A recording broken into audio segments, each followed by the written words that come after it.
Hey chicos, esta noche no vamos a caminar por ruinas romanas ni por campos de batalla cubiertos de nieve. Esta noche viajamos mucho más atrás, a un tiempo donde el mundo todavía no sabía lo que era ser mundo, donde el cielo y la tierra aún no se habían separado y los dioses no tenían forma, solo fuerza. Esta es la historia de cómo todo comenzó. La historia de los primeros dioses, los que soñaron el universo y de los hombres que aprendieron a temerlos. Así que antes de que te acomodes, toma un segundo para dejar tu mente en silencio. Y por cierto, antes de que el caos empiece, recuerda dejar tu like y suscribirte, pero solo si realmente disfrutas de lo que hacemos aquí, si te gusta perderte conmigo entre mitos, fuego y estrellas. Cuéntame también desde qué ciudad y a qué hora me escuchas. Ahora apaga las luces, tal vez enciende una vela, deja que el sonido se vuelva suave y caminemos juntos hasta el principio de la mitología griega.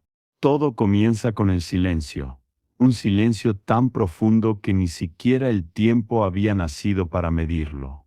Los griegos lo llamaron caos, pero no era el caos que hoy imaginamos, no era confusión ni ruido, era un vacío perfecto. El primer aliento de la nada. Dentro de ese vacío flotaban las semillas de todo lo que existiría después, la oscuridad, la tierra, la noche, el amor, la vida. Poco a poco de ese espacio sin nombre brotaron los primeros seres. Gaia, la tierra, fue la primera en despertar. No tenía forma humana, ni rostro, ni voz, pero su presencia lo llenaba todo. Era el suelo, las montañas, los ríos que aún no existían. Era el cuerpo mismo del mundo. Luego nació Urano, el cielo, extendiéndose sobre ella como un manto de luz y de sombra. Cuando se encontraron nació el deseo. Gaia y Urano se unieron y de su unión surgieron los primeros hijos, los titanes. Los titanes fueron los dioses antiguos, más grandes que los hombres, más antiguos que los dioses del Olimpo.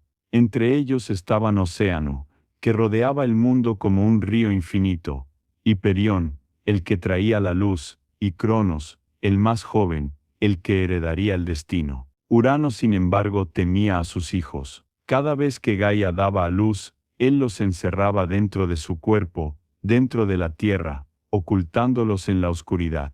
El dolor de Gaia era insoportable. El mundo, recién nacido, temblaba con su lamento. Entonces la tierra habló, con voz profunda, lenta, antigua. Le pidió a sus hijos que la ayudaran a liberarse. Solo uno respondió, Cronos, el más silencioso. Con ayuda de su madre, Cronos fabricó una hoz de piedra. Esperó la noche, cuando el cielo se inclinó sobre la tierra, y entonces atacó. Con un solo golpe separó el cielo de la tierra. La sangre de Urano cayó sobre Gaia y dio vida a nuevas criaturas, las erinias, espíritus de la venganza, los gigantes y una diosa nacida de la espuma del mar, Afrodita.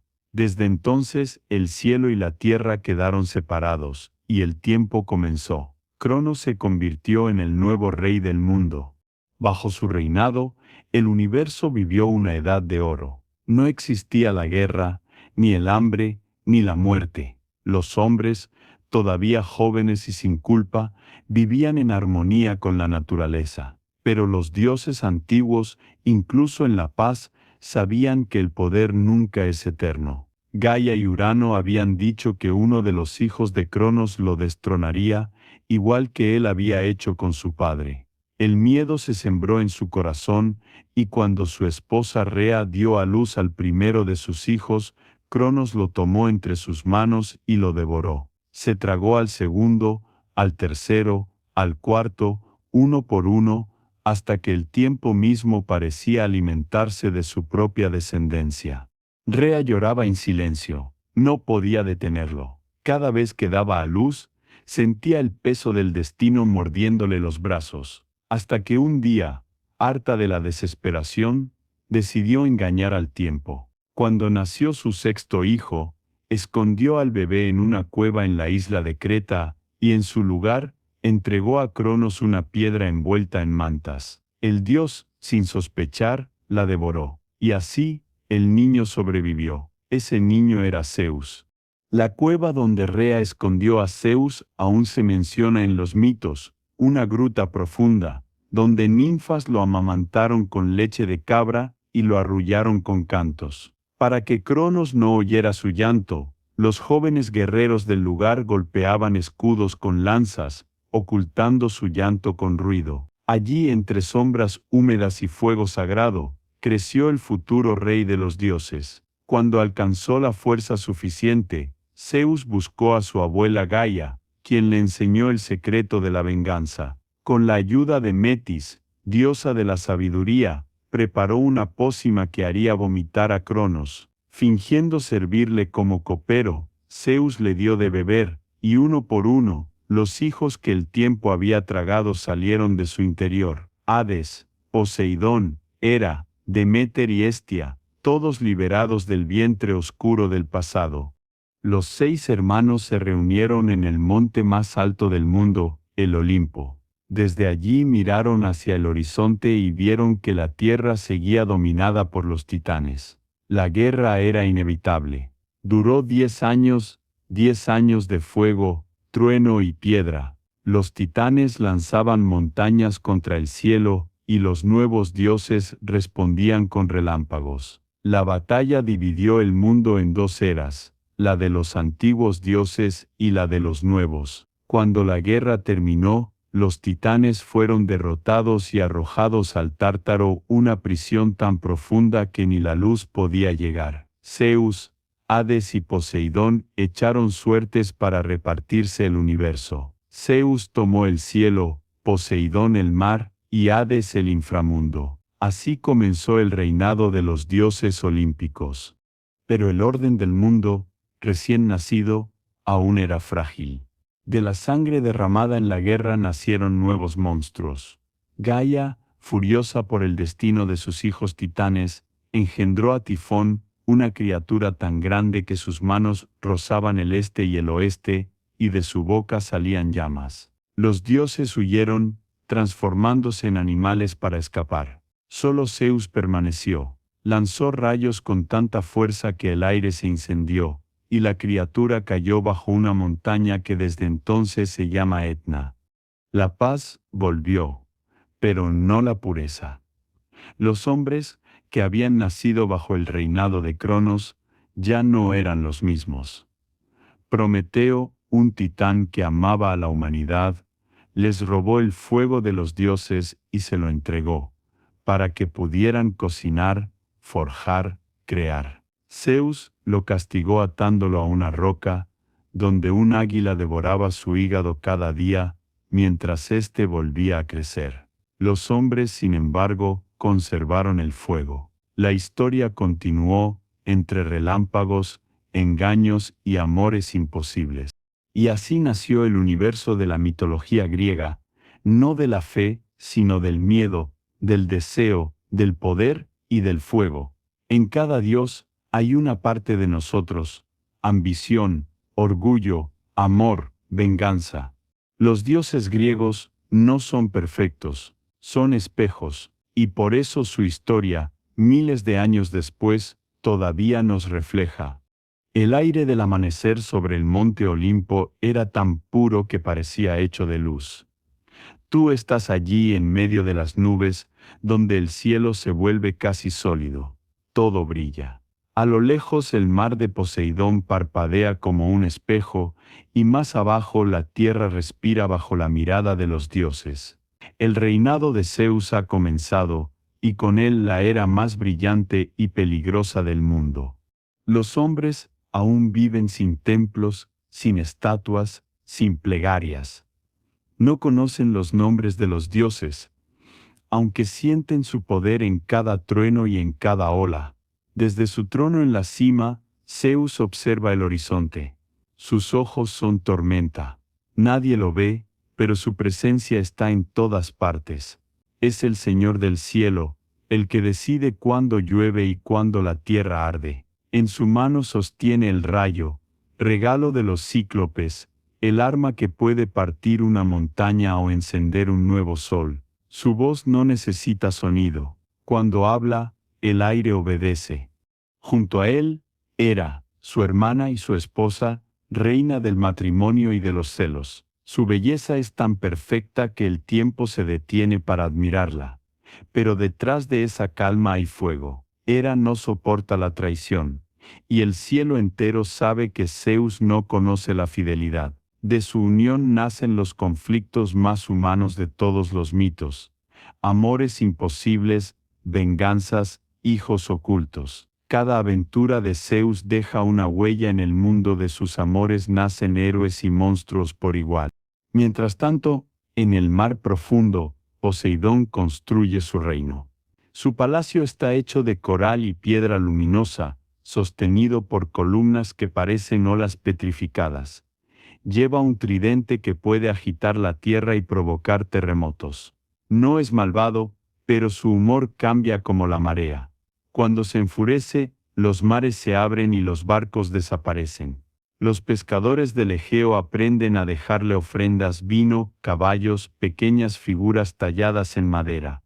No rezan por amor, sino por supervivencia. Más abajo, bajo la corteza del mundo, Hades gobierna un reino silencioso. No es el demonio que siglos después inventará el cristianismo. Es más bien un juez, un guardián.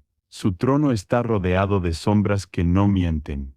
Los muertos lo obedecen no por miedo, sino porque ya no tienen elección. Su esposa, Perséfone, divide su tiempo entre el inframundo y la tierra.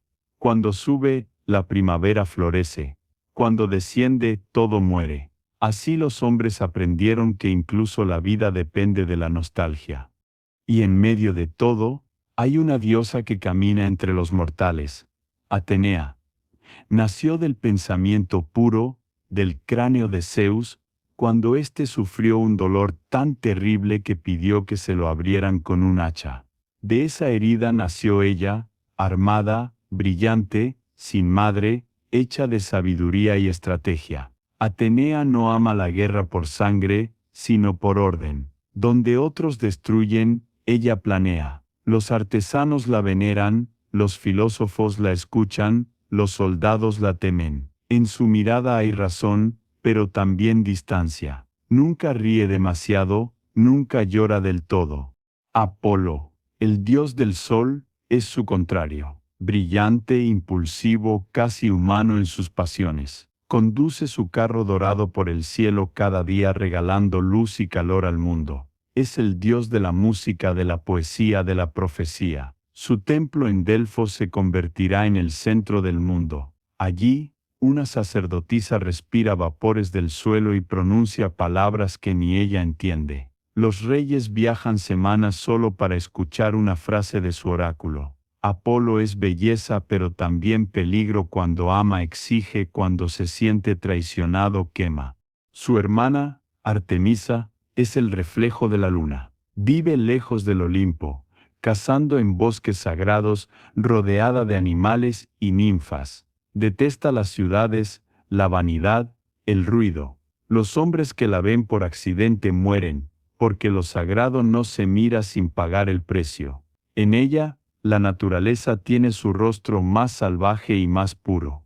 Hermes, el mensajero, camina entre todos los mundos. Con sandalias aladas y una sonrisa eterna, roba, engaña y guía las almas de los muertos hacia el reino de Hades. Es el Dios de los caminos y de los viajeros, pero también de los ladrones y los poetas. Su poder no es la fuerza, sino la palabra. Donde otros reinan con rayos o tridentes, él lo hace con ingenio. Los comerciantes lo adoran, los mentirosos también. Y luego está Ares, hijo de Zeus y Hera, dios de la guerra. No de la estrategia, sino del caos, del rugido de la sangre. Donde Ares pisa, la hierba muere. Los soldados gritan su nombre cuando atacan, pero nadie lo invoca para la paz. Es el hermano que Atenea desprecia, el reflejo oscuro del valor. Sin embargo, sin él, la humanidad no habría aprendido el precio de la ambición. Entre ellos, los dioses se comportan más como hombres que como seres divinos. Aman, mienten, se traicionan, tienen hambre, sed, orgullo. El Olimpo no es un paraíso, es una familia disfuncional con poder absoluto, y cada una de sus disputas se refleja en la tierra, los vientos, las estaciones, las guerras humanas. Los hombres son solo piezas en su tablero, pero piezas que aprenden. Un día, Zeus observa a la humanidad y siente curiosidad. Los ve construir, amar, morir, y no entiende cómo algo tan débil puede seguir existiendo. Algunos dioses los desprecian, otros los protegen. Afrodita, la diosa nacida de la espuma, camina entre ellos, enseñándoles que el amor puede ser una bendición o una enfermedad. Su belleza no se puede mirar directamente, los hombres que lo intentan pierden la razón. Dicen que cuando sonríe, el mundo florece, y cuando llora, los mares se tornan amargos.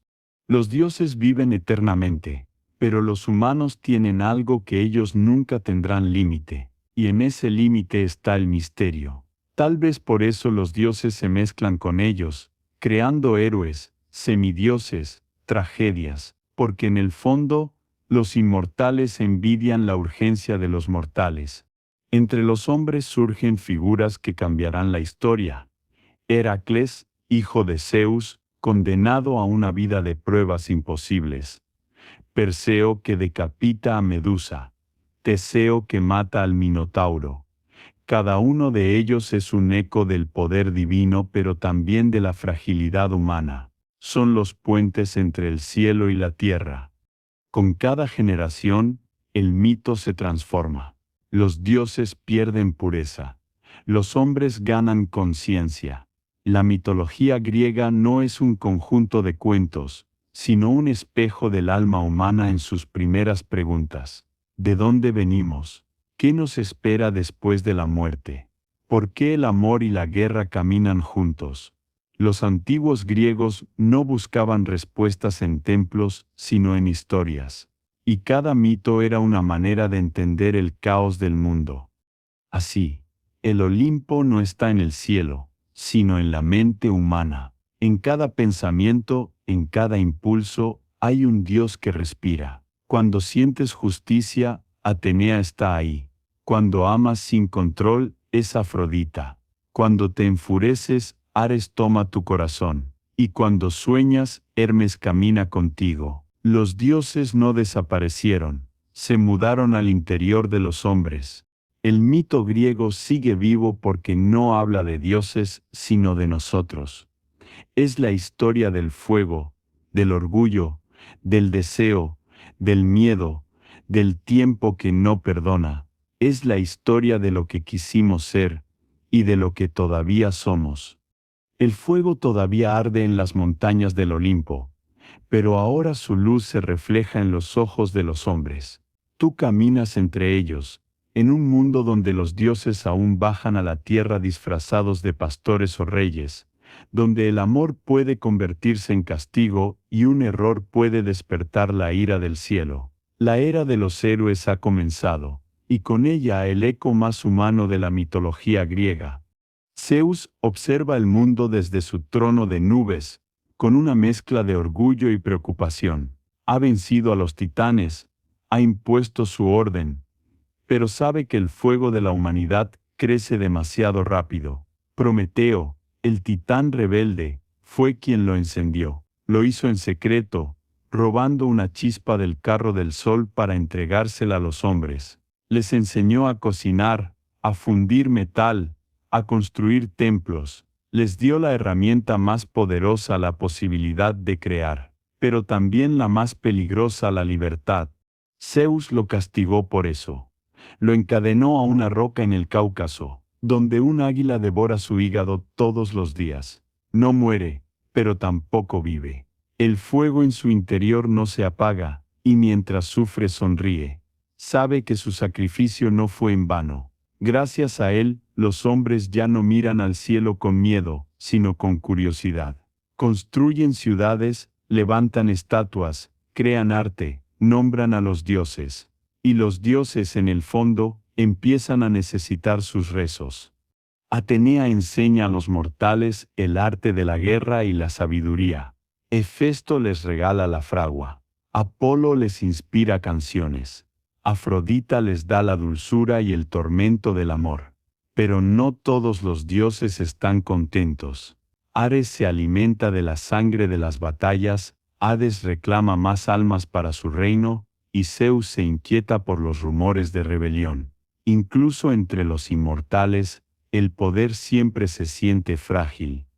En esa frontera, entre lo divino y lo humano, nacen los héroes. Son hijos de dioses inmortales, seres que no pertenecen a ningún mundo. Heracles, por ejemplo, hijo de Zeus y de una mujer humana llamada Almena, desde su nacimiento, Hera lo odia, no puede castigar a su esposo, así que dirige su furia hacia el niño. En su cuna, envía 2 serpientes para matarlo, pero el bebé las estrangula con sus propias manos. Los dioses lo miran con temor y respeto. El destino de Heracles será el sufrimiento, porque ningún regalo divino viene sin un precio. Cuando crece, Hera lo enloquece, y en su locura, mata a su esposa y a sus hijos. Al despertar, el horror lo destruye. Busca redención, y el oráculo de Delfos le impone 12 trabajos, 12 pruebas imposibles para limpiar su culpa. Matar al león de Nemea, capturar a la cierva de Serinia, domar al jabalí de Erimanto, limpiar los establos de Augías en un solo día, vencer a la hidra de Lerna, capturar al toro de Creta, traer las yeguas de Diomedes, robar el cinturón de Hipólita, obtener los bueyes de Gerión, robar las manzanas del jardín de las Hespérides y capturar a Cerbero, el guardián del inframundo. Cada tarea es una metáfora del alma humana enfrentando sus propios monstruos, la fuerza, la codicia, la soberbia, el miedo. Heracles no busca gloria, busca perdón. Al final, cuando muere, los dioses lo reciben en el Olimpo, convertido en uno de ellos. Su sufrimiento lo hace divino. Y así, los hombres aprenden que incluso el dolor puede ser sagrado. Otros héroes nacen con destino escrito en las estrellas. Perseo, hijo de Zeus, recibe una misión imposible, matar a Medusa, la mujer serpiente cuyo rostro convierte en piedra a quien la mira. Con ayuda de Hermes y Atenea, logra vencerla usando un escudo como espejo. No la enfrenta directamente. La inteligencia vence a la fuerza. De su sangre nacen 2 criaturas. Pegaso, el caballo alado, y Crisaor, el guerrero dorado. En la mitología griega, incluso la muerte engendra belleza.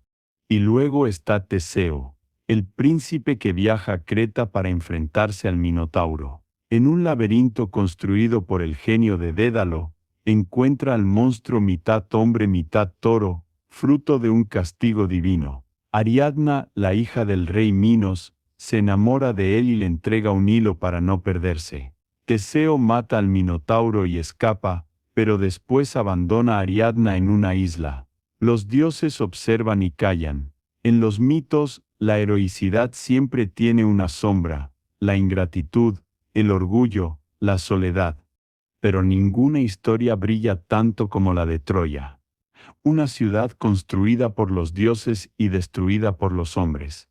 Todo comienza con una manzana. Eris, la diosa de la discordia, no fue invitada a una boda divina, y en venganza lanza una manzana dorada al banquete con una sola inscripción, para la más bella. Hera, Atenea y Afrodita la reclaman. Zeus, cansado de conflictos, elige a un mortal como juez, París, príncipe de Troya. Cada diosa le ofrece algo. Hera promete poder, Atenea promete sabiduría, y Afrodita promete el amor de la mujer más hermosa del mundo. París elige el amor. El amor, en la mitología, siempre es el principio de la guerra. Esa mujer es Helena, esposa del rey Menelao de Esparta.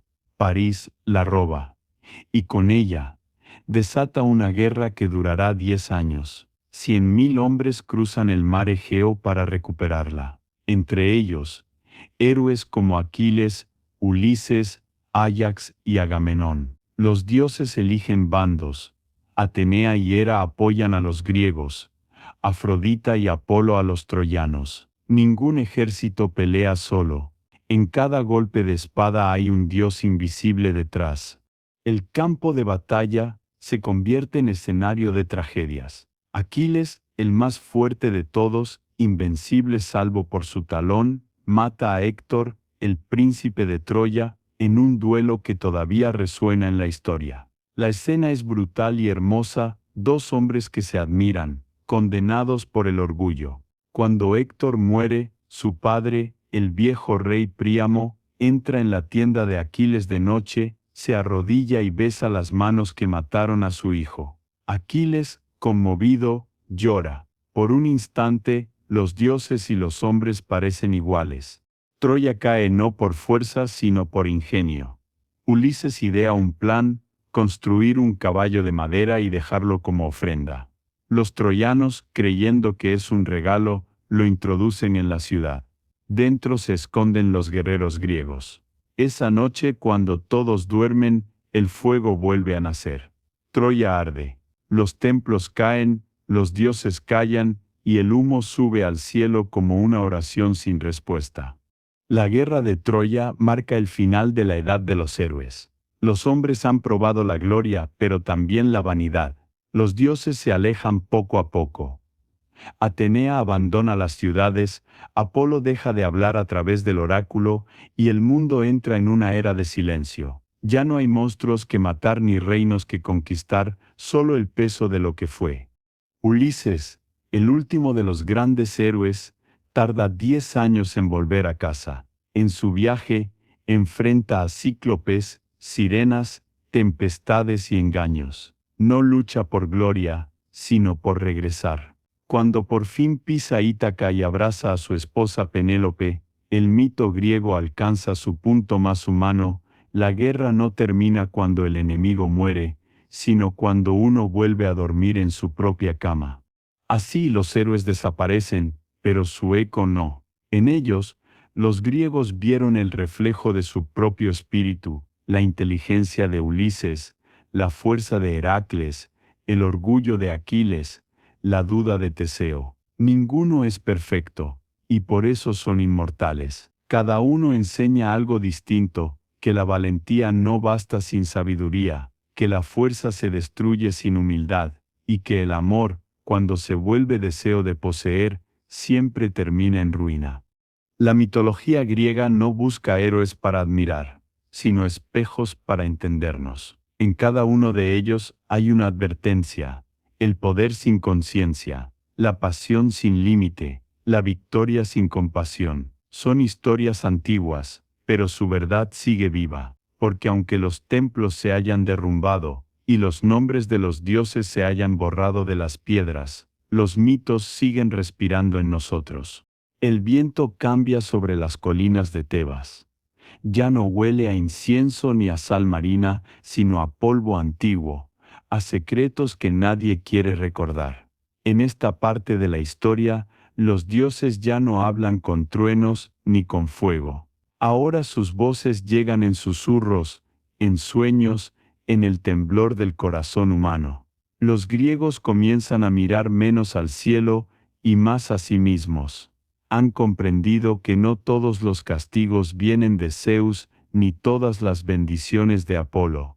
A veces el enemigo está dentro, en la mente, en el miedo, en el destino que se niega a cambiar. Tú caminas entre ruinas cubiertas de hiedra, donde alguna vez se levantaron templos dedicados a Apolo, el dios de las profecías. La piedra aún conserva el eco de voces que decían verdades a medias, porque los oráculos nunca hablaban claro. Nadie podía escapar a la ironía del destino. El oráculo de Delfos, la más famosa de todas las voces divinas, respondía preguntas que no buscaban claridad, sino confirmación. Los reyes viajaban semanas para escuchar palabras que ya temían: conócete a ti mismo. 3 palabras que parecían consejo, pero que eran advertencia. El destino, o Moira, era para los griegos algo sagrado, más poderoso incluso que los dioses. Ni Zeus podía escapar de él.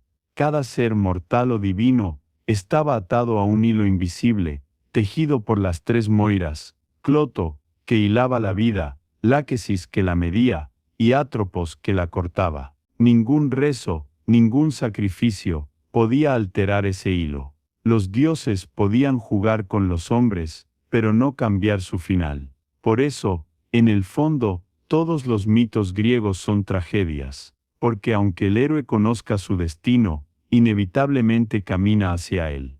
Pocos lo muestran tan bien como Edipo, un niño nacido bajo una profecía terrible que mataría a su padre y se casaría con su madre. Su padre, el rey Layo, aterrorizado por lo que oyó en Delfos, lo mandó matar. Pero el destino, como el agua, siempre encuentra una grieta. El niño fue rescatado y criado lejos, sin conocer su origen. Años después, viajando por un camino solitario, mató a un hombre en una disputa, sin saber que era su padre. Y al llegar a Tebas, resolvió el enigma de la Esfinge y fue coronado rey. La reina, su esposa, era su madre. Cuando la verdad salió a la luz, Edipo se arrancó los ojos y se exilió. El oráculo no había mentido, solo había esperado. Los griegos comprendieron que el conocimiento no siempre trae libertad. Saber la verdad puede ser una condena. Edipo buscaba la luz y encontró oscuridad. Y así, la tragedia se convirtió en el espejo más profundo de la mitología. Los héroes no mueren por falta de fuerza, sino por exceso de destino. La grandeza y la ruina son la misma montaña vista desde lados opuestos. Otro mito habla de Sísifo, el hombre que desafió a la muerte. Era un rey astuto que engañó a los dioses más de una vez. Logró encadenar a Tánatos, la personificación de la muerte, y durante un tiempo nadie murió. El mundo se llenó de cuerpos que no podían descansar, y los dioses se enfurecieron. Cuando finalmente lo atraparon, lo condenaron a un castigo eterno, empujar una roca montaña arriba, solo para verla caer cada vez que llegaba a la cima. Es el castigo perfecto porque no tiene fin ni sentido. Pero también es una metáfora, la vida humana, la lucha constante por alcanzar algo que siempre se escapa. Los griegos no lo veían como desesperanza, sino como ironía divina. El hombre que quiso vencer a la muerte, terminó aprendiendo lo que significa ser verdaderamente inmortal, repetir sin cesar el mismo esfuerzo.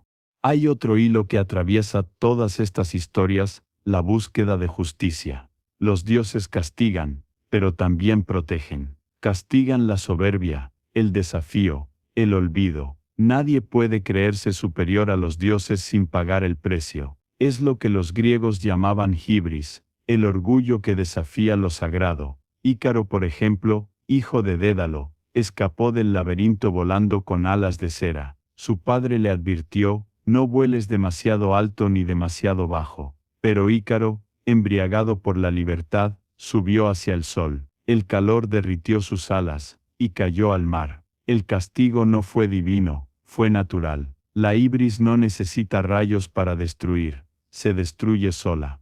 También está Níobe, la reina que se burló de Leto porque tenía más hijos que ella. Dijo que era más digna de adoración que la propia madre de Apolo y Artemisa.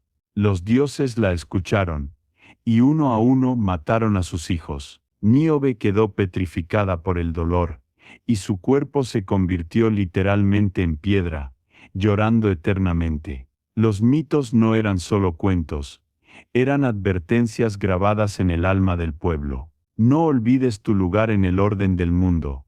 Pero el castigo no siempre era crueldad. A veces era equilibrio. El mito de Orfeo lo demuestra. Orfeo era el músico más talentoso del mundo. Su voz podía detener ríos y calmar tormentas. Cuando su amada Eurídice murió, descendió al inframundo para buscarla. Con su canto, conmovió incluso a Hades. Le permitió llevársela de vuelta, con una condición: no debía mirar atrás hasta que ambos salieran a la luz. Orfeo caminó durante horas por túneles oscuros, guiado solo por el sonido de sus pasos y el eco de su esperanza. Pero justo antes de llegar, dudó, giró la cabeza, y Eurídice desapareció para siempre. No fue castigo divino, fue humano. La duda, el amor, el miedo. Los griegos entendieron que el alma no cae por maldad, sino por fragilidad. En el fondo, los mitos griegos enseñan que todo deseo tiene su precio. Prometeo quiso dar fuego, Ícaro quiso tocar el sol, Orfeo quiso revivir el amor, Edipo quiso conocer la verdad. Todos consiguieron lo que querían, pero lo perdieron al mismo tiempo. En ese contraste, los griegos descubrieron la belleza trágica de la existencia. No se trata de vencer al destino, sino de enfrentarlo con dignidad. Cuando la tragedia llegó al teatro, los mitos encontraron su forma definitiva. Los ciudadanos de Atenas se sentaban en las gradas para ver su propio dolor representado en escena. Lloraban y se purificaban. A eso lo llamaban catarsis. Comprendieron que el arte podía curar, que mirar el sufrimiento ajeno era una forma de entender el propio. Sófocles, Esquilo, Eurípides, no inventaron los mitos, los interpretaron. Convirtieron la palabra en espejo. Y mientras los dioses se volvían más lejanos, el hombre se hacía más consciente. La mitología griega fue el primer intento de explicar el universo con emoción antes que con razón, de convertir el miedo en historia, la incertidumbre en poesía.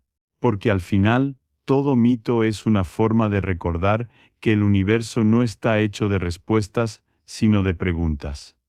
Así, en las noches más silenciosas de Grecia, cuando el fuego se apagaba y solo quedaban las estrellas, los hombres miraban hacia el cielo y veían algo más que puntos de luz. Veían los rostros de sus antiguos dioses, de sus héroes, de sus errores, y comprendían que aunque los templos se derrumben, el destino sigue tejiendo su hilo invisible, tan fino como un pensamiento, tan fuerte como el amor, tan inevitable como el amanecer. El amanecer llega suave sobre las costas del Egeo, y tú te despiertas con el olor a sal y a flores. El cielo parece haber sido pintado con los dedos de un dios distraído, y el mar respira despacio como si ocultara secretos antiguos. Ya no hay guerras, ni héroes que desafíen al destino. Lo que reina ahora es el deseo. La belleza se ha convertido en el nuevo lenguaje del mundo, y los dioses cansados de gobernar con rayos y espadas comienzan a hablar con gestos más sutiles. Una mirada, una caricia, un perfume. Esta es la era del amor divino y de las metamorfosis, cuando el alma y el cuerpo cambian de forma según la intensidad del sentimiento. El amor, para los griegos, no era un simple capricho. Era una fuerza cósmica, una ley del universo. Según los antiguos poetas, fue Eros, el dios del deseo, quien dio movimiento al caos inicial. No nació como un niño alado con flechas de oro, sino como una energía pura, una chispa que hizo que la materia se uniera, que el cielo buscara la tierra, y que los dioses sintieran hambre de lo humano. Los griegos sabían que sin deseo no hay creación, pero también sabían que cada amor lleva una sombra, la obsesión, los celos, la pérdida. Afrodita, la diosa nacida de la espuma del mar, es el rostro más conocido del amor. Su nacimiento no fue tierno, sino violento. Surgió del mar cuando la sangre de Urano cayó sobre las olas. Su belleza era tan perfecta que incluso las flores crecían donde pisaba. No representaba el amor tranquilo, sino el amor que arde, que descompone, que exige. Los hombres y los dioses caían rendidos a su paso, y aunque todos la adoraban, nadie salía ileso de su presencia. Afrodita no bendice, transforma. Uno de sus amores más célebres fue Adonis, un joven mortal tan hermoso que hasta las estaciones se detenían para mirarlo. Afrodita lo amó con un fervor que incluso los dioses temieron. Pero la belleza mortal siempre está condenada. Un día mientras cazaba, un jabalí lo atacó y lo mató. Afrodita corrió a su lado llorando y donde cayeron sus lágrimas, nacieron flores rojas las anémonas. Así la belleza se convirtió en recuerdo y el amor en una forma de duelo. Los griegos entendieron que amar es, de algún modo, aceptar la pérdida antes de tiempo. No todos los amores de los dioses fueron trágicos. Algunos fueron caprichosos, otros crueles. Zeus, por ejemplo, cambió de forma tantas veces que la historia misma parece un desfile de máscaras. Se transformó en toro para raptar a Europa, una princesa fenicia que paseaba por la playa, en lluvia dorada para poseer a Dánae, madre de Perseo, en cisne para seducir a Leda, en águila en fuego, en bruma. Cada metamorfosis era un deseo disfrazado de milagro. Y en cada una, la frontera entre lo divino y lo humano se desdibujaba un poco más. Pero no todos los dioses eran cazadores del amor. Algunos eran sus víctimas. Apolo, el dios del sol, conoció el rechazo cuando se enamoró de Dafne, una ninfa que huía de él con el terror de quien sabe que hasta la luz puede quemar. Cuando estaba a punto de atraparla, pidió ayuda a su padre el dios Río, y en ese instante, su cuerpo comenzó a transformarse. Sus pies echaron raíces, su piel se volvió corteza, sus brazos ramas, se convirtió en un laurel, el árbol sagrado que Apolo adoptó como símbolo. El dios no la olvidó. Cada vez que coronaba a un poeta o a un vencedor, usaba hojas de laurel, recordando que el amor, incluso perdido, puede volverse arte. En otras historias, el amor es castigo. Narciso, por ejemplo, era un joven tan bello que todos lo amaban, pero él amaba solo su reflejo. Un día, al ver su rostro en un lago, se enamoró de sí mismo. Intentó abrazar su imagen, pero cayó al agua y se ahogó. En su lugar creció una flor, la narcisa. Los griegos no lo condenaron por vanidad, sino por ignorancia. No comprendió que el amor sin entrega no es amor, sino prisión. También está el mito de Psique, la única mortal que llegó a amar verdaderamente a Eros, el dios del deseo. Era tan hermosa que los hombres dejaron de adorar a Afrodita, y la diosa, celosa, la maldijo. Pero Eros la protegió, llevándola a un palacio invisible donde la amaba cada noche sin dejarse ver. Psique, movida por la curiosidad, encendió una lámpara para mirar su rostro. Una gota de aceite cayó sobre él, y el dios despertó y desapareció. Entonces, Psique tuvo que recorrer el mundo cumpliendo pruebas impuestas por Afrodita para recuperar a su amor. Al final, lo logró. Los dioses se compadecieron y la hicieron inmortal. Es uno de los pocos mitos donde el amor triunfa sobre la muerte. Pero solo porque Psique, que en griego significa alma, aprendió que el amor verdadero no necesita ver para creer. Los poetas decían que el amor era la prueba de que incluso los dioses pueden ser vulnerables.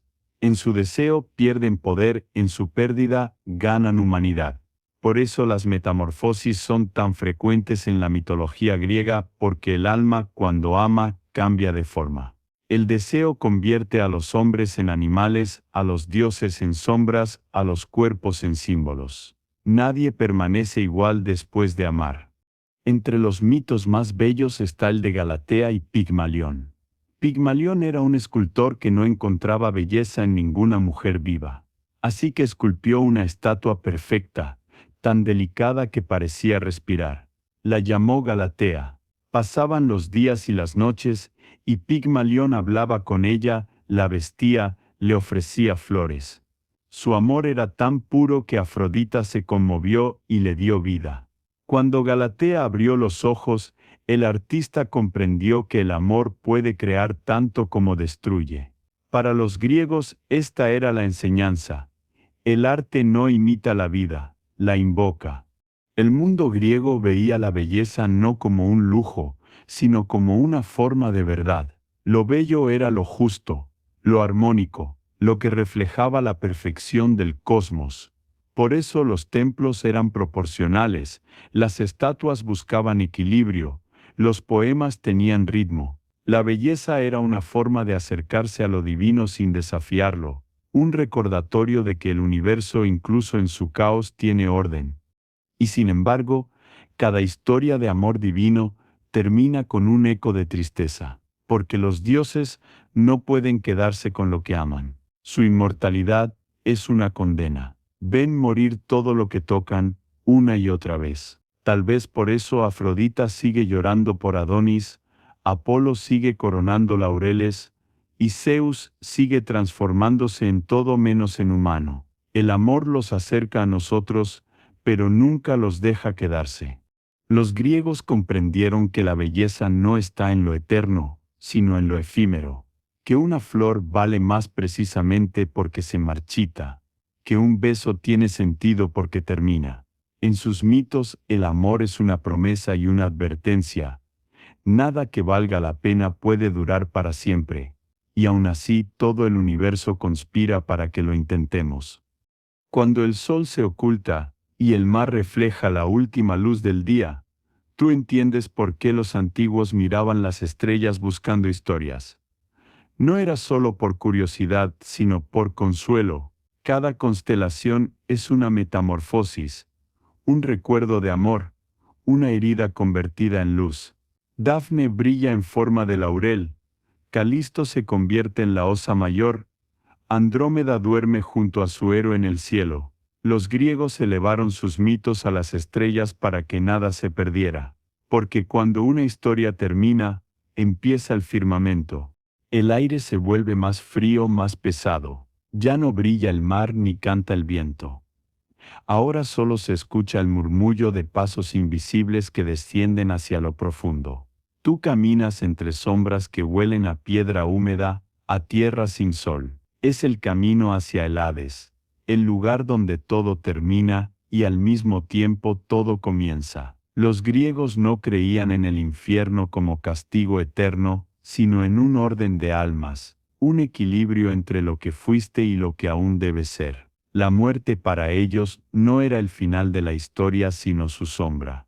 Dicen que todos los caminos del alma conducen al río Estigia. Sus aguas son oscuras como el hierro y tan quietas que parecen no moverse, aunque corran por toda la eternidad.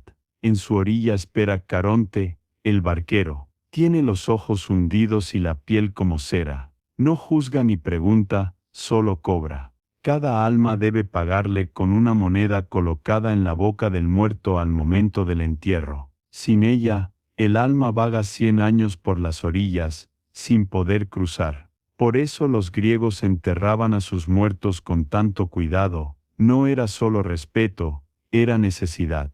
El viaje comienza en silencio. Solo el chapoteo del remo rompe el aire. Mientras la barca avanza, el alma ve pasar los recuerdos como reflejos sobre el agua, los días de juventud, los rostros amados, los errores, las promesas. Todo se deshace en la superficie del río, porque el pasado no pesa en el más allá. Lo que pesa es la verdad. Del otro lado del Estigia, el mundo de los vivos desaparece. Las puertas del Hades se abren con un sonido que no es ruido, sino ausencia. Dos sombras custodian la entrada. Tánatos, la muerte tranquila, y Hipnos, el sueño eterno. No son enemigos, son hermanos. Al cruzar, el alma siente alivio. El dolor físico se apaga, los sentidos se disuelven, solo queda la conciencia. El reino de Hades no es fuego ni castigo. Es vasto, gris, lleno de ecos. Allí, las almas caminan sin sombra, recordando lo que fueron. El dios del inframundo las observa desde su trono de obsidiana, silencioso, justo. No busca venganza ni gloria. Es imparcial como el tiempo. Su esposa, Perséfone, reina a su lado. Su presencia suaviza la oscuridad. Cuando ella está allí, las flores del mundo superior mueren. Cuando regresa a la superficie, la tierra vuelve a florecer. Así nació el ciclo de las estaciones. El mundo vive y muere con el movimiento del alma. Pero no todas las almas son iguales. Los griegos creían que había 3 destinos después de la muerte. Los justos y los héroes iban a los campos elíseos, un lugar donde el sol nunca se apaga, donde los prados son eternos y el aire huele a miel y a olivo. Allí reposan Aquiles, Orfeo, Heracles, los poetas, los sabios, no hay dolor, solo música y memoria. Es el reflejo de lo mejor del ser humano. Los que vivieron sin gloria ni maldad vagan por las llanuras de Asfódelos. Es un lugar intermedio, ni castigo ni premio, solo existencia. Las almas caminan sin prisa, recordando fragmentos de su vida, como si soñaran con el eco del mundo. Es el destino de la mayoría, porque la mayoría de los hombres no es ni completamente buena ni completamente mala. Y luego está el Tártaro, el abismo más profundo, donde los dioses arrojaron a los titanes y a los traidores. Allí el tiempo se detiene, las almas condenadas caen eternamente, o repiten sus errores sin descanso. Es el lugar de Sísifo y Tántalo, de Ision y los Danaides. Tántalo, por ejemplo, fue condenado a permanecer junto a un lago bajo un árbol frutal, pero cada vez que intentaba beber, el agua se retiraba, y cada vez que alzaba la mano, las ramas se alejaban. Su castigo era el deseo sin satisfacción. Ision, que intentó seducir a Hera, fue atado a una rueda ardiente que gira sin cesar. Las Danaides, que mataron a sus esposos, deben llenar un barril con agua usando vasijas rotas. Ninguno de ellos sufre por fuego, sino por repetición. El castigo griego no es dolor, es absurdo. Más allá de esos tres destinos, hay un rumor entre los sabios, la posibilidad del renacimiento. Algunos filósofos como Pitágoras y más tarde Platón creían que las almas podían volver al mundo, purificadas o condenadas a repetir su vida. El alma que había aprendido algo podía ascender, la que no debía volver. Así, la existencia se volvía una escuela infinita. La vida no era castigo ni premio, sino oportunidad. Pero los mitos del inframundo no son solo historias sobre la muerte, son espejos del alma en su búsqueda de sentido. Orfeo lo entendió cuando bajó al Hades para recuperar a Eurídice. Heracles lo comprendió cuando entró para capturar a Cerbero. Odiseo lo sintió cuando consultó a los muertos para hallar el camino a casa. Todos los héroes griegos en algún momento descienden al inframundo, no porque busquen la muerte, sino porque solo al enfrentarse a ella entienden la vida. Dicen que cuando el alma llega al juicio, tres jueces la esperan, Minos, Radamantis y Aco. No son crueles, solo firmes. Preguntan poco, escuchan mucho, no cuentan los logros, sino las intenciones. En el Hades no importan los títulos ni las coronas, solo la verdad que uno llevó dentro. Cada alma se juzga a sí misma con el espejo de lo que fue. A veces, los dioses mismos bajan a visitar el inframundo. Hermes, el mensajero, camina entre los muertos sin miedo, guiando a las almas que aún no comprenden dónde están. Su luz es pequeña, pero suficiente. Y Perséfone, cuando se despide cada primavera para regresar con su madre, deja un suspiro que viaja hasta la superficie. Los hombres sienten ese cambio en el aire y lo llaman renacimiento. Los griegos no temían tanto a la muerte como al olvido. El alma, antes de reencarnar o descansar, debía beber de uno de dos ríos, el Lete que hace olvidar todo, o el Memósine que conserva la memoria. Los que bebían del Lete renacían sin pasado. Los que elegían el Memósine alcanzaban la sabiduría final, comprendiendo que la vida y la muerte son la misma corriente. Cuando caminas por el inframundo griego, no ves castigos ni demonios. Ves el orden del cosmos reflejado en el alma. Ves la idea de que todo tiene un lugar, una causa, una consecuencia. Los dioses no premian ni castigan por capricho, solo devuelven lo que uno doña. Y al final, cuando el alma ha entendido todo lo que debía entender, se disuelve en la armonía del universo. No hay cielo ni infierno, solo equilibrio. Y así, cuando el último eco de los muertos se apaga y el viento de la superficie vuelve a soplar, sientes que el miedo también se disuelve.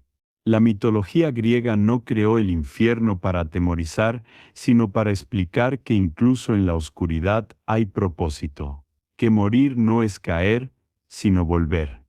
En el silencio absoluto del Hades, escuchas algo más profundo que las palabras, el susurro de la eternidad.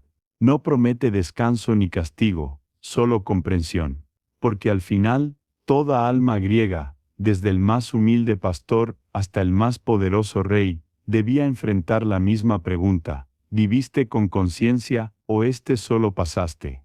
Y si escuchas con atención, aún se oye el remo de Caronte golpeando las aguas, un sonido constante como el reloj del universo, marcando el ritmo de lo único que no cambia jamás, el ciclo de la vida, la muerte y la memoria.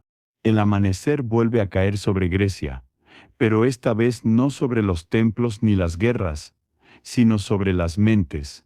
La mitología ya no vive solo en las montañas o en los mares, sino en las preguntas de los hombres. Tú caminas por los senderos del pensamiento, donde el mito y la razón se mezclan como el día y la noche. Los griegos comienzan a preguntarse no solo quiénes son los dioses, sino por qué existen. Y en esa búsqueda, inventan algo nuevo, la filosofía. Antes, los dioses explicaban el mundo. Cada rayo era Zeus, cada ola, Poseidón, cada sombra Hades, pero con el paso del tiempo, los hombres empezaron a mirar más allá de los nombres. Querían entender las causas, los principios, los orígenes. Lo que los poetas llamaban divino, los filósofos empezarían a llamar naturaleza. Sin embargo, no rompieron con los mitos, los reinterpretaron. En sus ideas aún respiraba el aliento de los dioses. Para los más antiguos, el universo había nacido del caos, un vacío fértil donde flotaban las semillas de todo. De él surgieron Gaia, la tierra, Urano, el cielo, y Eros, el impulso que los unió. Pero luego vinieron los filósofos presocráticos, hombres que veían el mundo con ojos de asombro. Tales de Mileto, por ejemplo, dijo que todo venía del agua. Heráclito afirmó que todo fluye, que nada permanece, que el fuego es la esencia de la vida. Empédocles habló de los 4 elementos, agua, aire, tierra y fuego, unidos y separados por el amor y la discordia. Y aunque ya no los llamaban dioses, los trataban como fuerzas sagradas. El pensamiento griego era una extensión del mito. En lugar de truenos, ahora había ideas, en lugar de templos, argumentos. Pero el sentimiento seguía siendo el mismo, la necesidad de entender lo invisible. En los mitos, el mundo nace de un acto de deseo. En la filosofía, de un principio lógico. En ambos, el universo es un cuerpo vivo, en movimiento con alma propia. Anaximandro fue uno de los primeros en decir que el mundo no necesitaba a los dioses para existir. Habló del apeiron, lo infinito, una sustancia sin forma ni límite de la que todo proviene y a la que todo regresa. En su pensamiento late la sombra del caos, pero transformada en concepto. Es la primera vez que la mitología se convierte en ciencia sin dejar de ser poesía. Los griegos miraban al cielo y veían orden. Las estrellas giraban con precisión, los planetas seguían rutas, las estaciones obedecían ciclos. Llamaron a ese orden cosmos, una palabra que también significa belleza.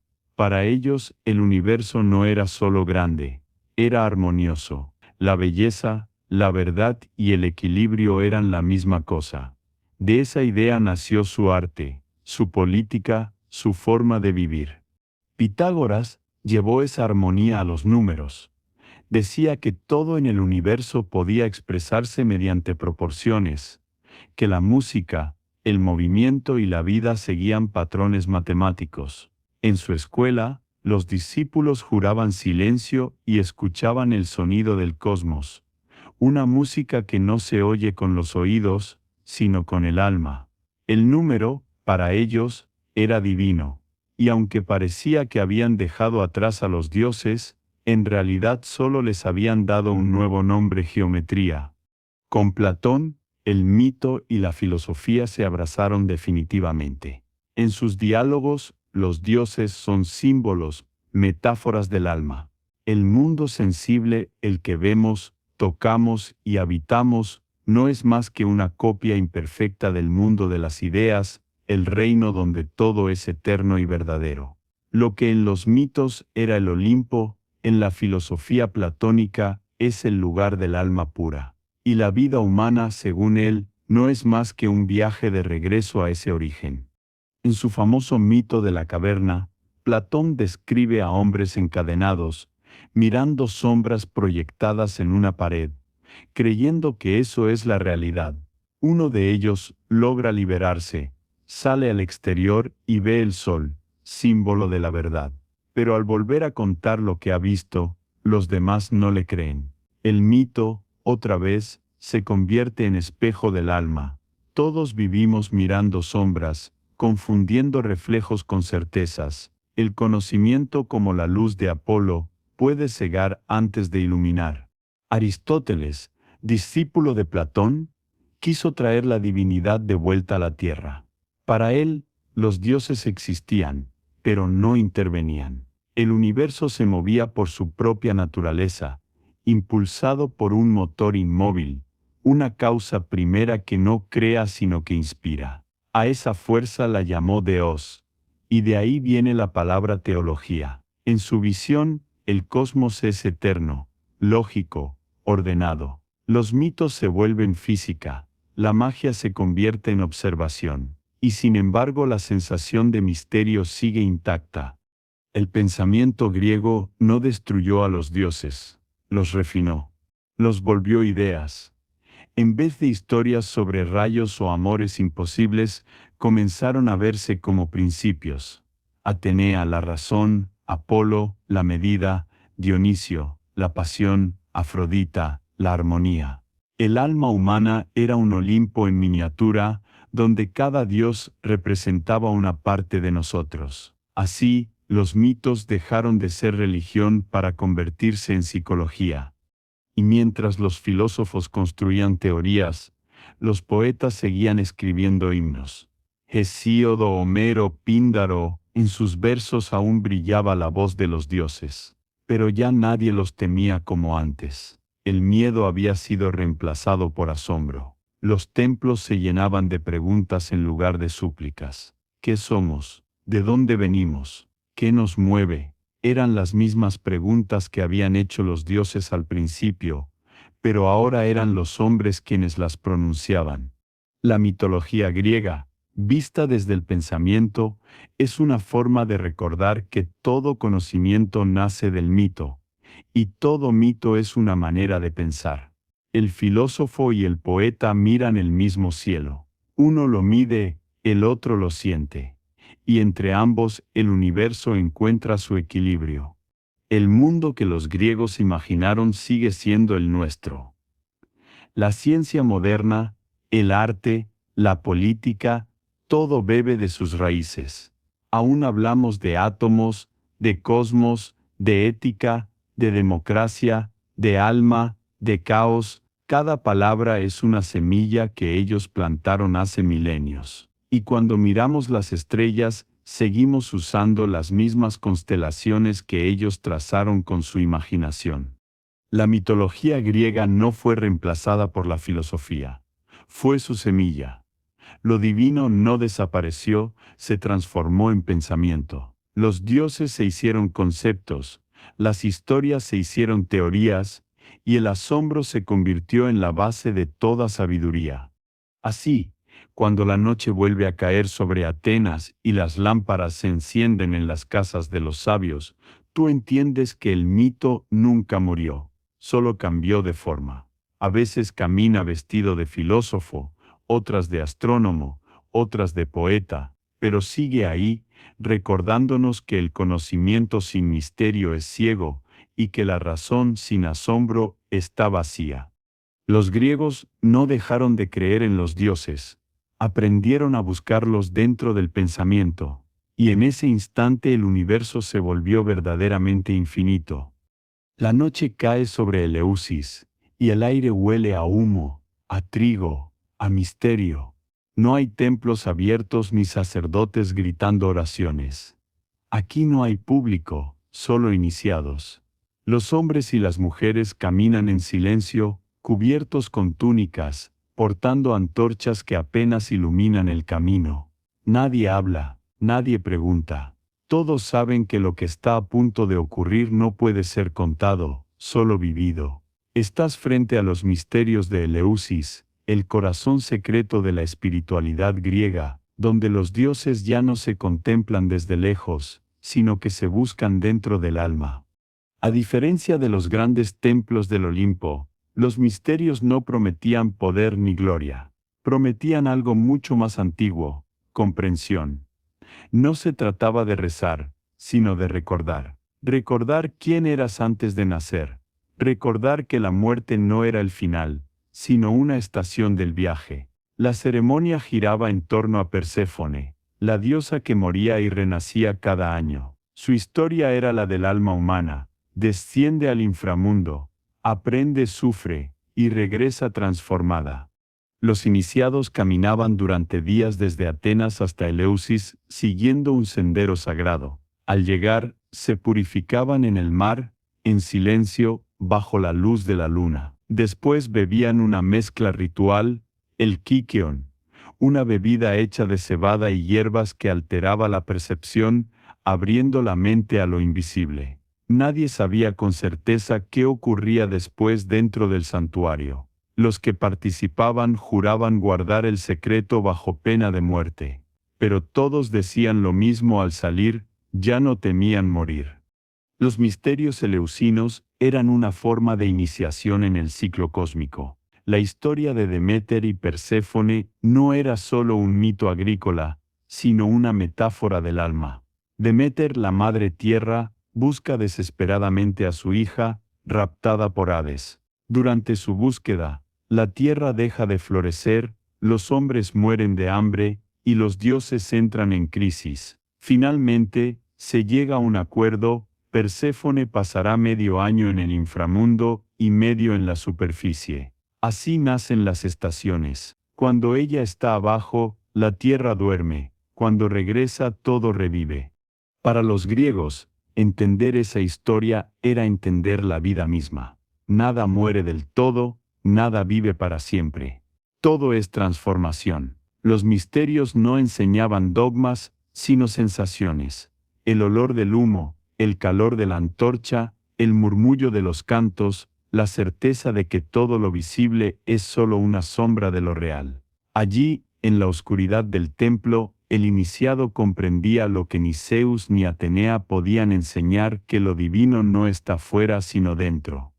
Y no era el único culto que prometía ese tipo de revelación. Había otros, más antiguos, más salvajes. En los bosques de Tracia se celebraban los ritos de Dionisio, el dios del vino, del éxtasis, de la locura sagrada. Su culto era el más contradictorio, liberador y temible a la vez.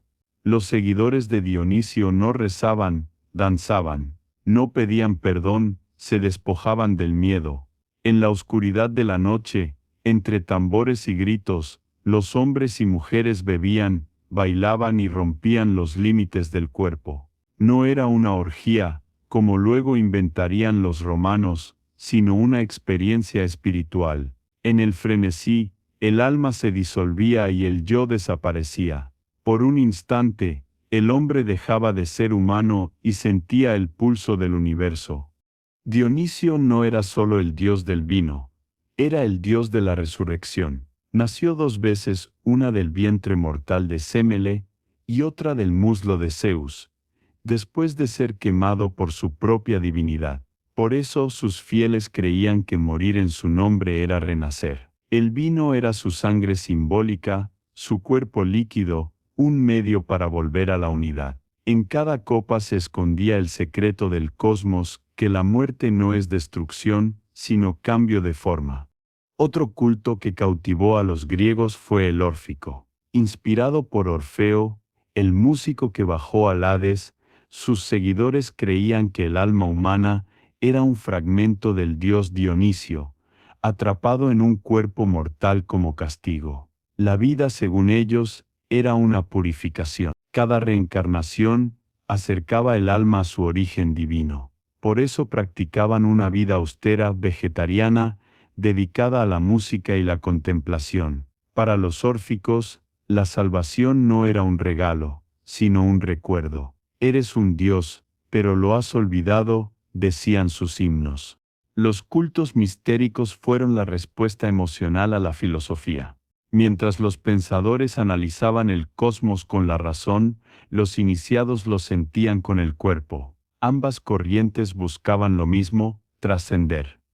Los templos enseñaban a temer a los dioses, los misterios a entenderlos. Y esa diferencia cambió el corazón del mundo antiguo.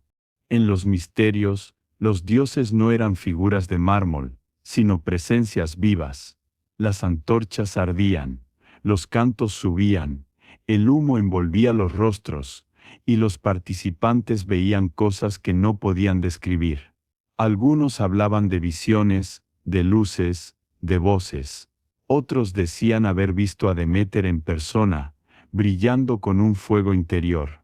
Lo que fuera que ocurría, dejaba una marca. Después de participar, nadie volvía a ser el mismo. De esos cultos nació la idea de la inmortalidad del alma, que luego influiría en el pensamiento de Platón y en las religiones posteriores. La muerte ya no era un final cerrado, sino una puerta. El cuerpo podía morir, pero el alma era eterna, parte del todo, del ritmo del universo. Los griegos no buscaban escapar de la muerte, sino comprenderla. Por eso sus ritos eran oscuros y luminosos a la vez, descender para ascender, morir para renacer. El iniciado que salía del santuario no llevaba consigo un dogma, sino una certeza silenciosa. Entendía que la vida no era una línea, sino un círculo, que el dolor y la alegría, la pérdida y el amor, la muerte y el renacimiento, eran las dos caras del mismo rostro, y que la divinidad no estaba arriba ni abajo, sino en la respiración, en la tierra, en la sangre, en el fuego. Esa sabiduría hizo que los misterios de Eleusis perduraran más de 1000 años, sobreviviendo a guerras, a imperios, incluso a la llegada del cristianismo. Cuando los templos del Olimpo cayeron y las estatuas se cubrieron de polvo, los iniciados siguieron reuniéndose en silencio, transmitiendo la llama del conocimiento como quien protege una chispa en medio de la tormenta.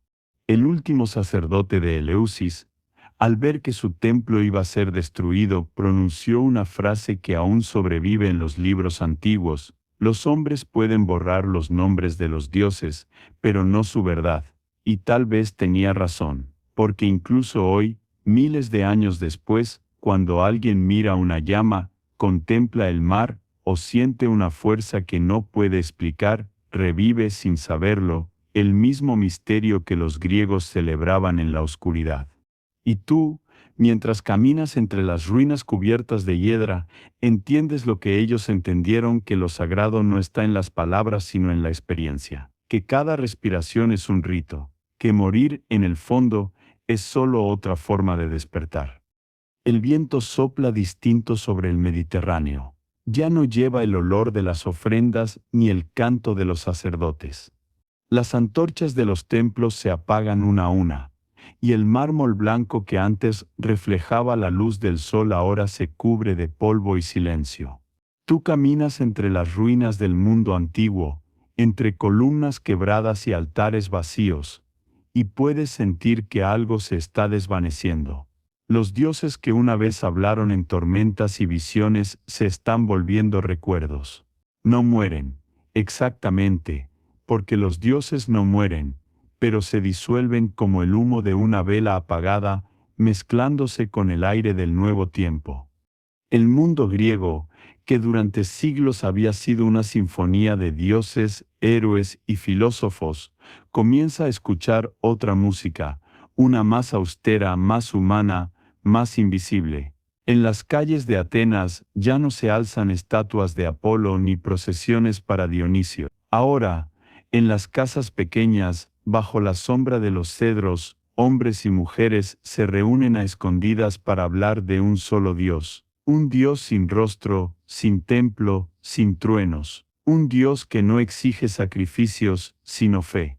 Al principio, nadie lo toma en serio. Los griegos son un pueblo de metáforas, acostumbrados a dioses que beben, aman, pelean, y este nuevo Dios que se proclama único parece demasiado silencioso, demasiado abstracto. Pero con el tiempo, su mensaje encuentra grietas en el corazón del imperio. Habla de humildad, de perdón, de una vida más allá de la muerte que no necesita misterios ni iniciaciones secretas. Es una promesa sencilla, pero irresistible. No hay muchos dioses, solo uno, y ese uno ama incluso al más débil. Sin embargo, los viejos dioses no desaparecen sin resistencia. En las montañas de Arcadia todavía se deja vino para Pan, el dios de los bosques. En las aldeas marinas, las mujeres aún lanzan flores al agua en honor a Poseidón, y los poetas siguen invocando a las musas antes de escribir. El cambio no ocurre de un día para otro. Es lento como un invierno que no termina, como una niebla que cubre los templos sin destruirlos. En el año 391, el emperador Teodosio prohíbe oficialmente el culto a los antiguos dioses. Los templos de Zeus, de Atenea, de Apolo son cerrados. Algunos se convierten en iglesias, otros son saqueados, otros simplemente se dejan caer. Los filósofos que aún enseñan las viejas verdades son perseguidos. En Atenas, la academia de Platón se disuelve. La luz del conocimiento se esconde en monasterios, entre los libros copiados a mano por monjes silenciosos. Pero la historia de los dioses griegos no termina en la destrucción. Se transforma. Los mitos se vuelven símbolos, las leyendas se convierten en metáforas. Los dioses, ahora sin altares, encuentran un nuevo santuario, la imaginación humana. Afrodita se convierte en la alegoría del amor, Apolo en la del arte y la razón, Atenea en la sabiduría, Dionisio en la locura sagrada. Los filósofos cristianos, como San Agustín, reinterpretan los mitos griegos como parábolas del alma. Los artistas del Renacimiento los pintan otra vez, pero ya no como dioses, sino como ideas. El cristianismo triunfa, pero no borra del todo el mundo antiguo. Lo absorbe, lo transforma. En los primeros siglos, muchas iglesias se construyen sobre templos griegos. Las columnas de mármol siguen en pie, solo que ahora sostienen nuevas oraciones. Las fiestas paganas se convierten en fiestas cristianas. Las procesiones a Deméter se vuelven celebraciones de la Virgen María. La figura de Cristo, sufriente y luminoso, hereda algo de Dionisio, el Dios que muere y renace. Las palabras cambian, pero el alma sigue siendo la misma.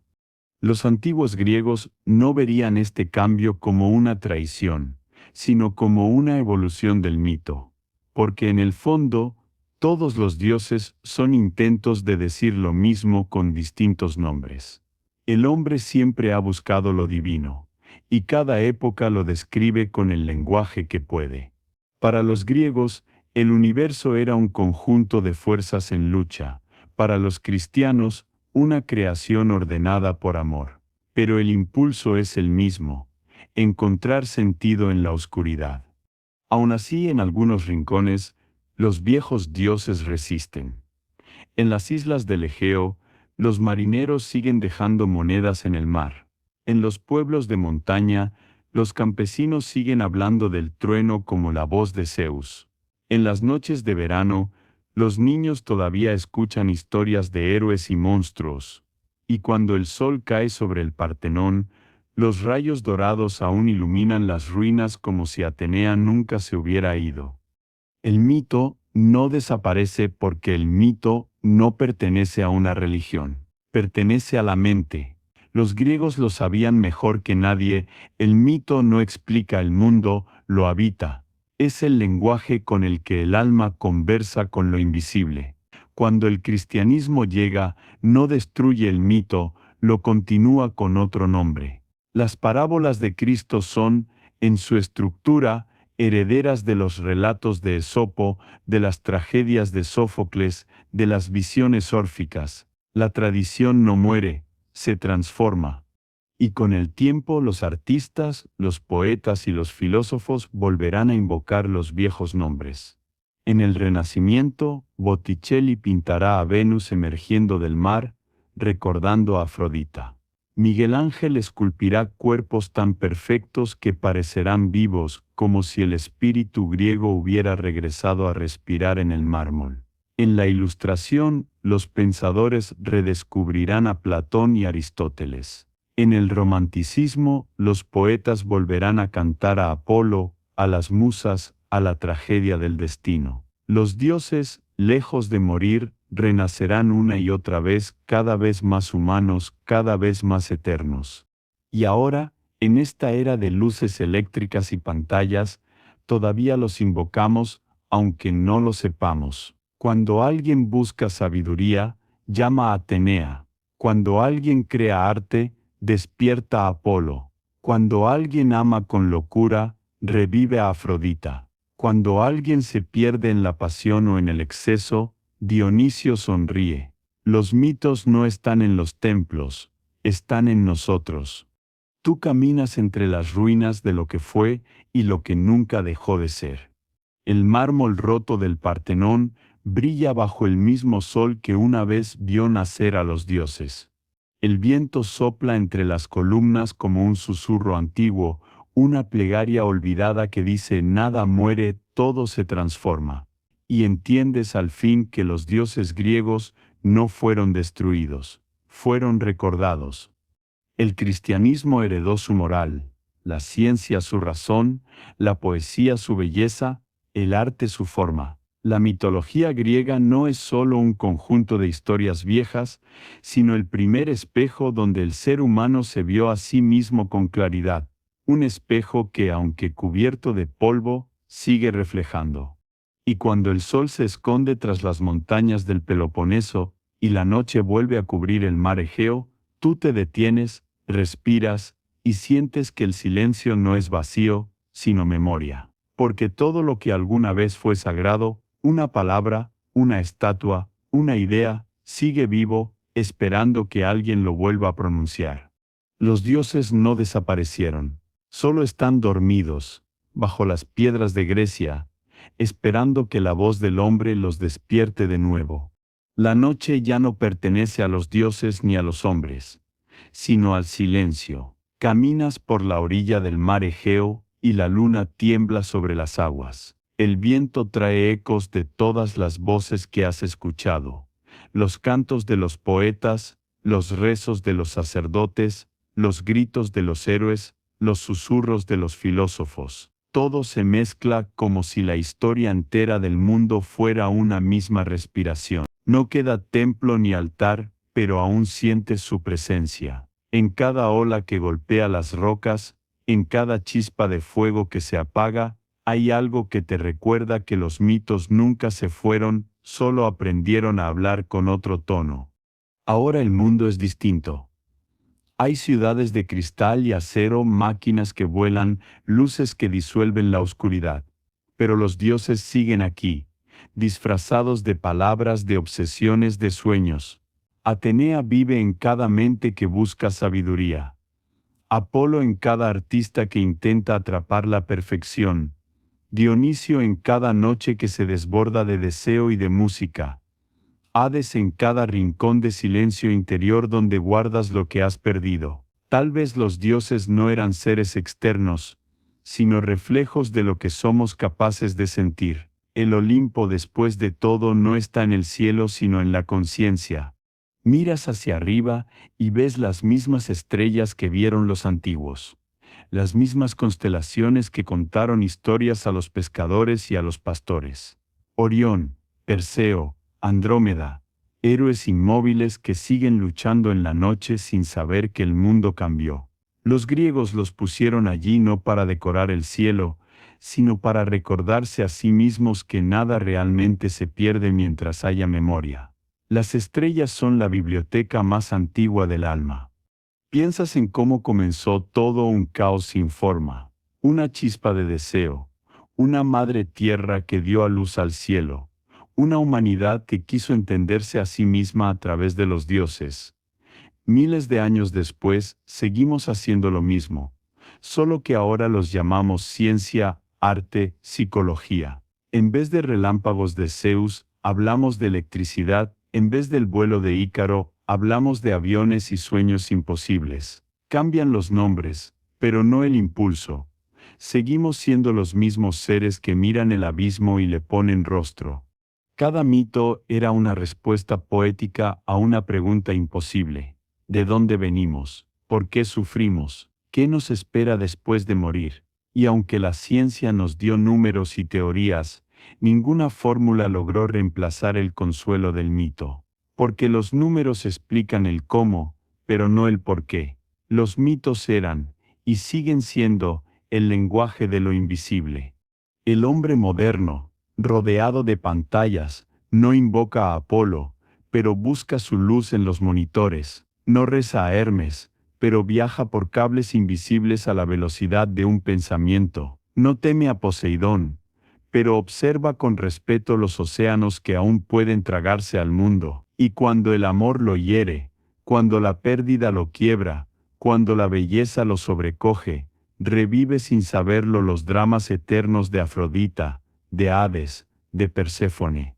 Quizá el mayor legado de los griegos no fueron sus templos ni sus guerras, sino su capacidad de transformar lo humano en símbolo. Cada dios era un espejo, y cada historia una advertencia. Zeus enseñaba el poder, pero también la arrogancia. Atenea mostraba la razón, pero también la distancia. Dionisio ofrecía el éxtasis, pero también la locura. Ningún mito era solo una historia, era una pregunta que el alma debía responder.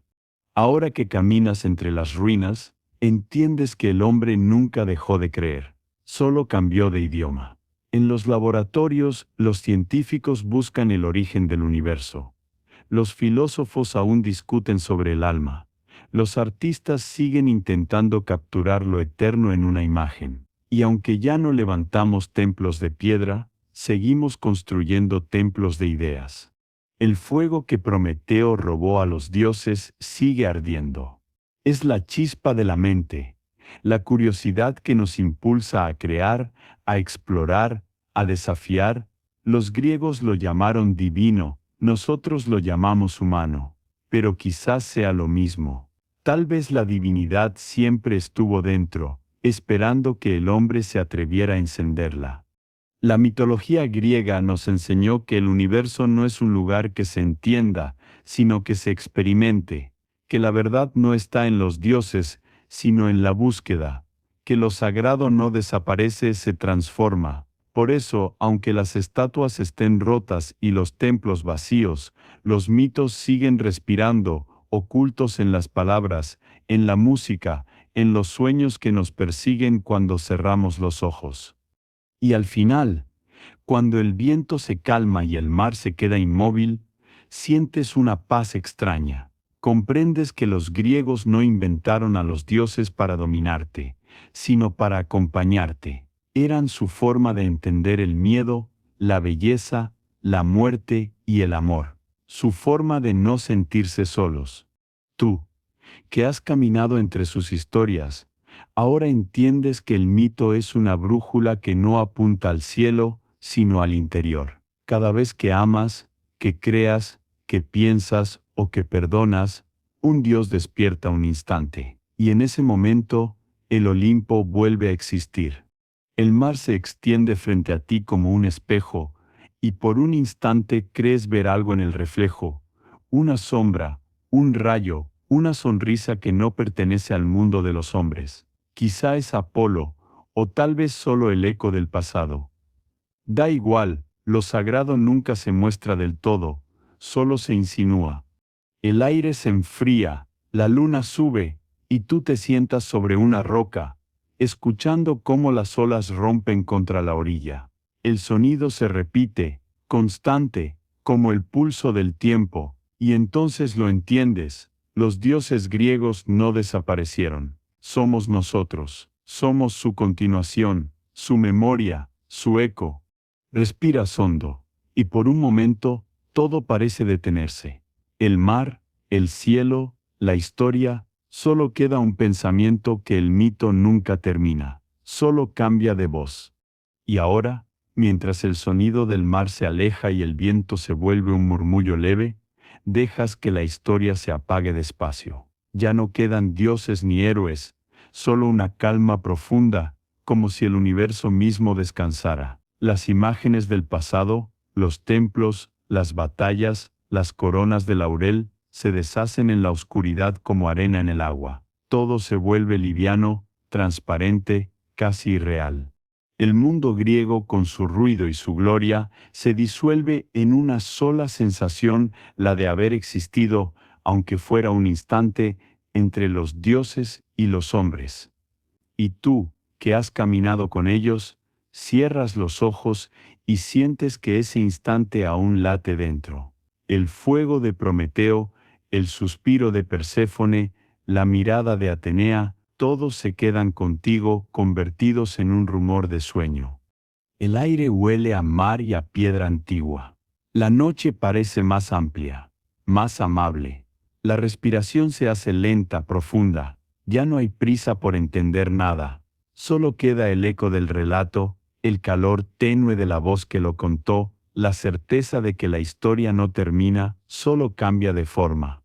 Y mientras el silencio se acomoda como una manta, sientes que la oscuridad no da miedo. Es suave, tibia, como si los dioses mismos te invitaran a dormir. Todo se apaga poco a poco hasta que solo queda un resplandor en la distancia, un último pensamiento que flota entre el sueño y la vigilia. Que el mito, como la vida, no se apaga, solo respira. Y se extingue con la misma delicadeza que una vela al morir.